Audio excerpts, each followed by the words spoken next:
WSL, JJ Florence, the man the quest. Fatal 3 mishap crowns Maserati.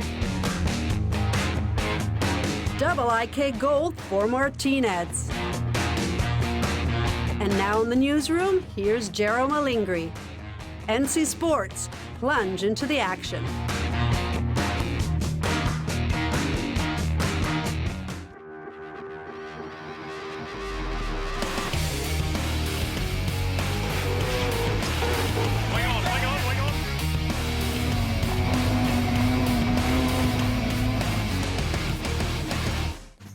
Welcome back to NC Sports, and full-on action is once again coming your way. Jerome Alinghi here in the newsroom, and we've got some major stories making the headlines this week. The greats, the glorious, and even the hilarious.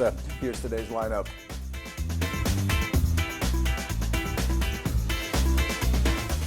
Medina falls while Florence rises to the top in Portugal. The Peniche Pro decides the 2016 WSL Men's World Champion. Leading the race and then missing the mark.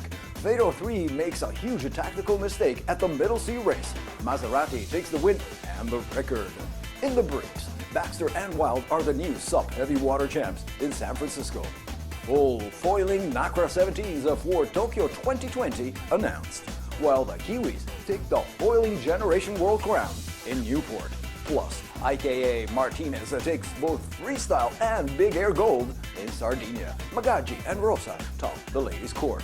Then, top honors for Alinghi mastermind Ernesto Bertarelli, and lots more. Guys, it was Lampedusa, not Linosa. Where the heck were you going? All of us on shore watching the tracker last Monday were wondering the same thing.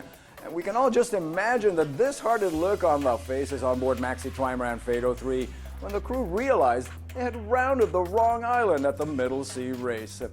I mean, this can happen to the very best, but the costly mistake delivered an easy win and a new record to the new Maserati, led by local superstar Giovanni Soldini, who chased the Americans throughout the regatta. It will likely be remembered as one of the fastest and in many ways most incredible editions of the Middle Sea race. It all started last Saturday in Malta as Maxi Trimaran's Fatal 3 and Maserati put on one of the tightest match races round the island of Sicily.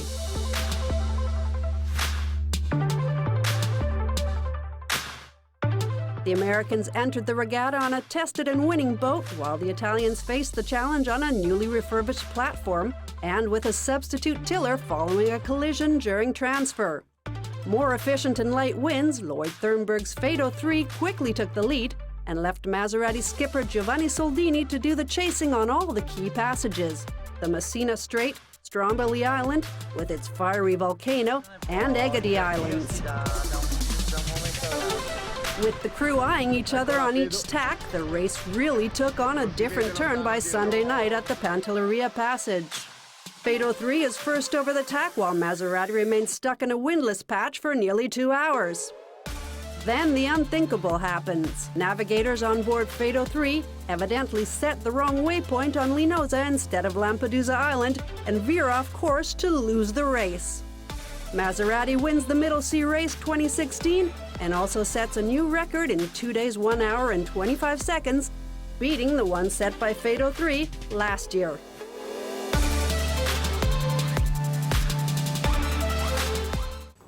Well, that one will be remembered for a long time. But again, this can happen to the very best. We saw that a lot, for example, with the top pros on the small quarters of the World Match Racing Tour, or last year when Team Vestas hit the reef in the middle of the Indian Ocean at the VOR. But you have to admit, this one was particularly funny. And now to our top surf story of the day, as this week's WSL Men's Championship Tour stopover in Portugal turned out to be the real decider. 2016 has been an incredibly open season with multiple contenders, but one great young talent has survived them all and has carved his name in history.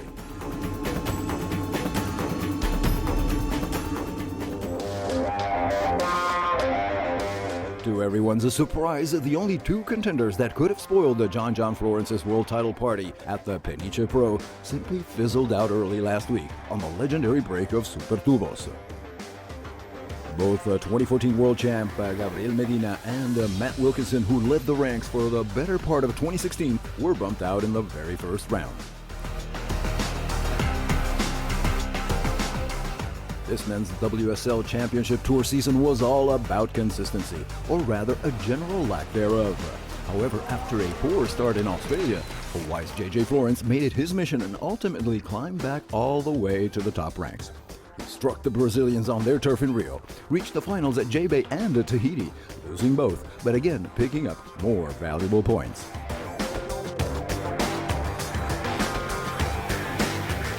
Another slip-up came in California, yet a solid third in France had set the stage for Portugal. Not only did he clear the rounds in Peniche, but then he also dominated the quarter, semi, and the final, topping it with a 950 against the newcomer Connor Coffin, now up for Rookie of the Year. Always cool, collected, and incredibly resilient, the great new Hawaiian promise has finally delivered. It's almost as if everyone had been expecting him to fulfill this destiny, and ultimately, he has done just that. With another win in Portugal, John Florence is the new WSL 2016 World Champion. With one event to spare, let's hear what he had to say.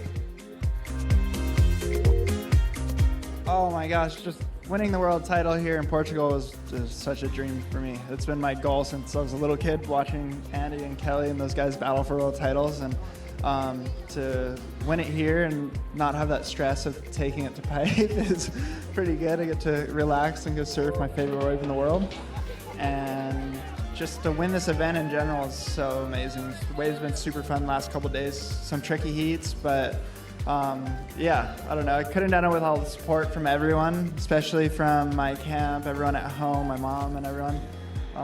And thank you to everyone who's been coming down here on the beach every day and cheering us on and getting us amped up. And yeah, you guys have been amazing. And thank you for having us here in Portugal. Yeah. Everyone on this tour is such an amazing surfer though, and I don't think I'm the best surfer in the world. Everyone surfs a little bit differently, and I think just, I don't know, I like to go surf and have fun, and yeah. The world title trophy.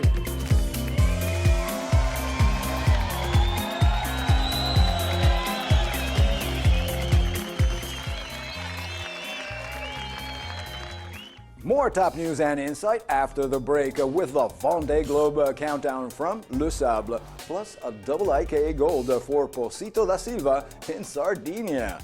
Next, on the NC Sports Briefs, SUP Heavy Water in Frisco, full foiling NACRA 17 set for Tokyo 2020, and the World Final in Newport for the foiling generation.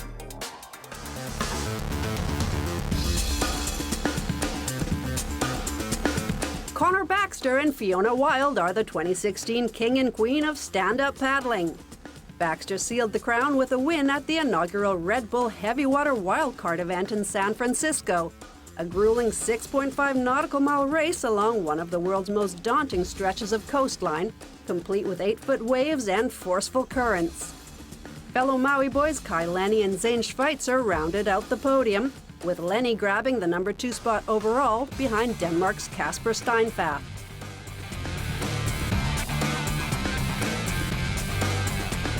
A few days earlier, Wilde capped off a spectacular season with a win at the Waterman's Stand-Up World Series final in Maui, ahead of 15-year-old rising star Annie Reichhardt, who earned the number 3 spot overall, just behind runner-up Sonny Honscheid from Germany.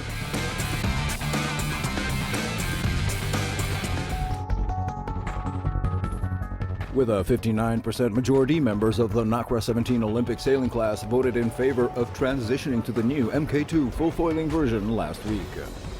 The new official catamaran is expected to compete at the Sailing World Cup for the next 3 years and for a debut at the Summer Games of 2020 in Tokyo.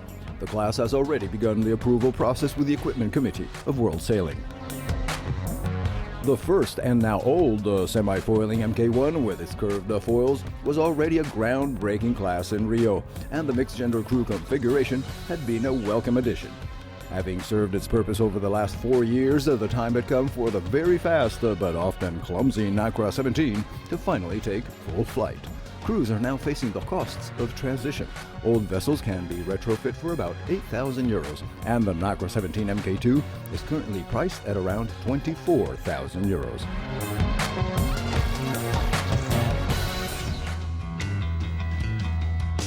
The sailing world got a glimpse of the future at the first ever Foiling Generation World Final in Newport, Rhode Island.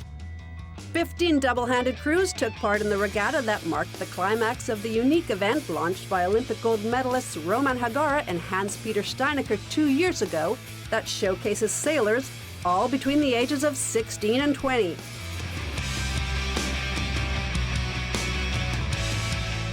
Racing on identical super-fast flying Phantoms, top honors went to Kiwis Mika Wilkinson and Olivia McKay, one of only 2 girls to make it to the final. Swiss sailors Sebastian Schneider and Gregoire Siegwart earned the number 2 spot, while Francesco Rubagotti and Matteo Pilati of Italy rounded out the podium. Foiling Generation organizers say their goal is to foster young talent and help create tomorrow's superstars.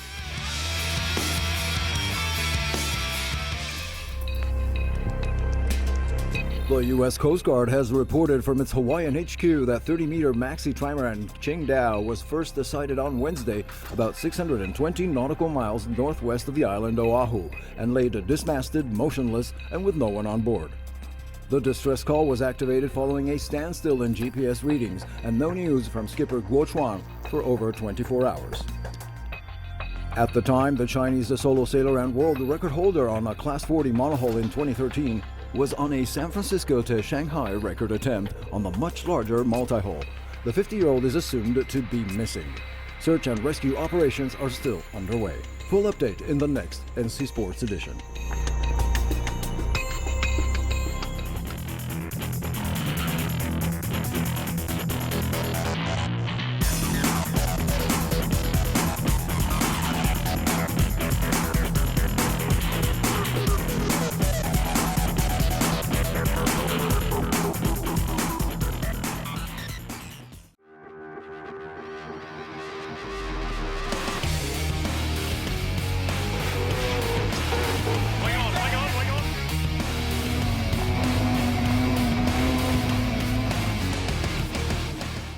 The docks are bristling with activity in Le Sable d'Olonne as the Vendée Globe countdown is nearing its November 6th start date. Time for that last-minute prep and for some long goodbyes. Next, all the latest from the greatest single-handed round-the-world regatta.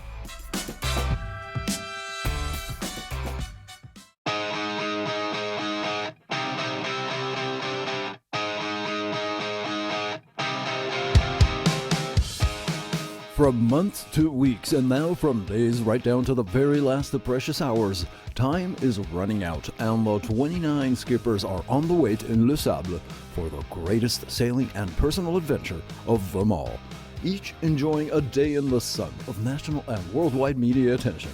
Already, they are writing the first new pages in Vendée Globe history. However, one veteran solo sailor does stand above all. He's won it in 2004, placed third in 2008, and had to abandon in 2012 following a collision with a metal buoy. He's also won a couple of trials at Jacques Vabre and a Fastnet race. Meet Vincent Rioux, skipper of PRB, the most dangerous contender on a supercharged and non-foiling Imoca 60. Now, on his 4th run, he's never lost sight of the true spirit of this magnificent race. Il restera toujours de l'aventure, on y retourne. There's always going to be the adventure in it. We also come back to it because we know that each time it will be a new adventure. Globe aujourd'hui, c'est que cette course, voilà, elle nous réserve toujours des surprises, toujours des inattendus. That's the power of today's Vendée Globe. This race delivers some surprises, and it's never a copy of the previous edition. Ce sera jamais une copie conforme de l'édition précédente.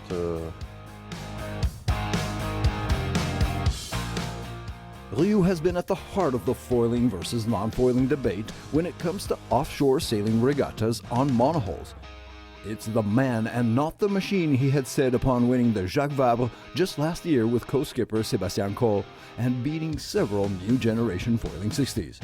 After this year's second place at the Transat and a seventh on the way back with the New York Le Sable, it appears he is changing his mind, at least for the next one. Ah oui, je me suis longtemps posé la question, je me la poserai encore demain. I've asked myself the question for a long time and will continue to do so tomorrow. Foils are clearly the future of sailing. Some of the geometries put forward in this edition by the different designers are truly multi-purpose. I didn't think that on a performing boat like PRB it made sense, but clearly now in my head I already have some ideas about the foils of tomorrow. The post-Vendée Globe ones. Because like with multi-hulls, the foils are the future of sailing on monohulls. We won't go against history.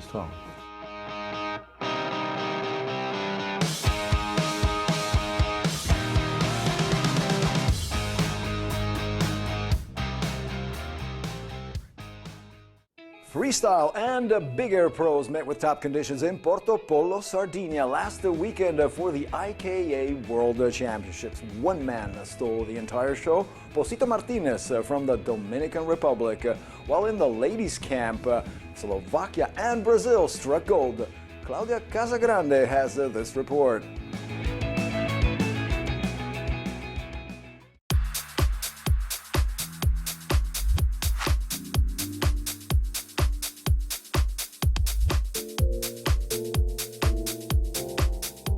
The IKA World Championships came to a thrilling close under the sunny skies of Porto Polo, Sardinia, with a double whammy for Dominican rider Posito Martinez in both the men's freestyle and big air. Brazilian Estefana Rosa took the crown in the women's freestyle, while Slovakian Bibiana Magaji triumphed in the big air. Martinez came back from an early elimination with a phenomenal 3:15 in his final freestyle heat that secured the title. Brazilian Carlos Mario and Dutchman Yuri Zoon took the final two spots on the podium. So estoy muy feliz. I'm very happy to have won both big air and freestyle divisions. It's something I had never expected in my life. My dream was to become world champion, and thank God that I already have 2 titles in the hand. Que me dio 2 campeonatos y 2 mundial en el mundo. Once again, everybody, the champion of the world for men's freestyle, Posito Martinez. Give it up. The men's big air saw an amazing array of kite loops, handle passes, and board-offs in a tight 3-way showdown between Martinez, runner-up UK rider Lewis Crathron, and third-place finisher Marius Hopp from Germany. Rounding out the women's podiums, Bruna Kajia and Annabelle von Westrup took the number 2 and 3 spots in the FS, while Swiss rider Francisca Ott and Ines Correa from Portugal captured 2nd and 3rd in the big air.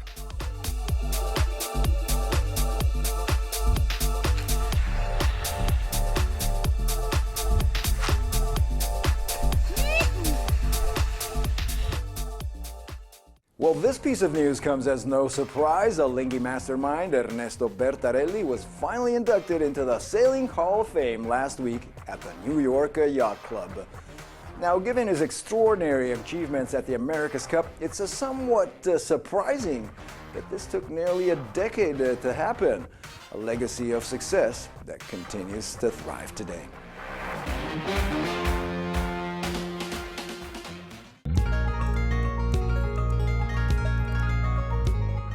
Back then, they had achieved the unthinkable. Switzerland, the landlocked nation, had debunked the greatest sailing nations of the planet. And leading the challenges was Ernesto Bertarelli. Today, it's part of the sport's history. Alinghi changed what appeared to be the course of destiny and created a new normal. 9 years later, the recognition finally arrives. Bertarelli enters the Sailing Hall of Fame for having created and led the team that returned the old mug to Europe for the first time in its 150-year history, and the first to win on their debut. Such a massive achievement that makes this an extremely belated recognition for a man that changed the name of the game. To enter the Sailing Hall of Fame, candidates must have demonstrated outstanding contributions to yachting's most distinguished competition, something Bertarelli and Alinghi have done times over.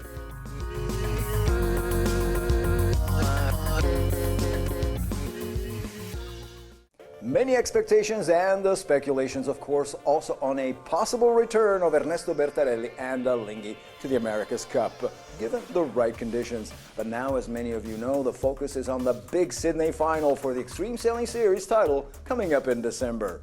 And now, fast sailing. They started it all. The F-18 World Championship hits Buenos Aires. Then take a canoe marathon with the pros at the Gorge de l'Ardèche Classic. And Amsterdam greets the nautical industry at Metz. Mark the dates. It's on the NC Sports calendar.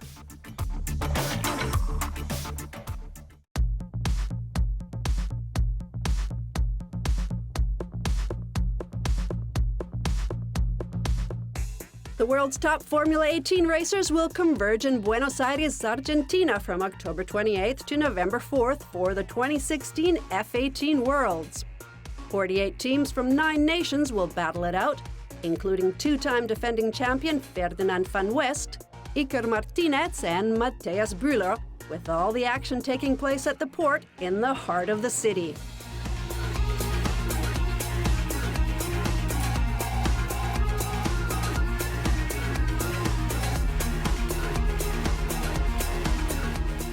The ICF Marathon International des Gorges de l'Ardèche kicks off in Vallon-Point d'Arc in southern France from November 11th to 12th. Featuring 2 circuits of 24 and 32 kilometers, or 13 and 17.2 nautical miles, the race is open to canoeists, kayakers, and for the first time ever, stand-up paddlers from around the globe.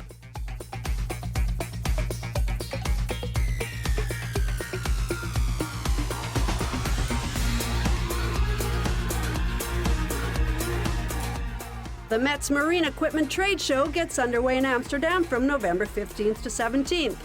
In addition to more than 1,400 exhibitors from over 50 countries and a specialty pavilion dedicated to super yachts, the 3-day maritime powwow also hosts an international design competition, the DAME, that recognizes innovation and excellence in marine equipment and accessories.